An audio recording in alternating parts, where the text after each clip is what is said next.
In this video, I'll show you how to delete a form in TurboTax. Once you are on your TurboTax account, the first step is to head over to the navigation panel on the left-hand side, and below 2025 taxes, you want to choose a few options from federal.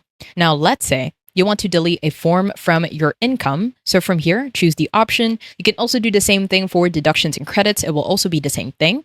So let's say we will do this on our income. Now, once you click on income, it will automatically take you to your income and expenses. Let's say you want to choose the form in which you want to delete. Let's say we want to do this on our form 1099-R. So on the right-hand side, click on review. Now, once you click on review, you will automatically see the name of the form. On the right-hand side, you can either edit this by clicking on review, or on the right-hand side, you could just click on the trash bin to delete.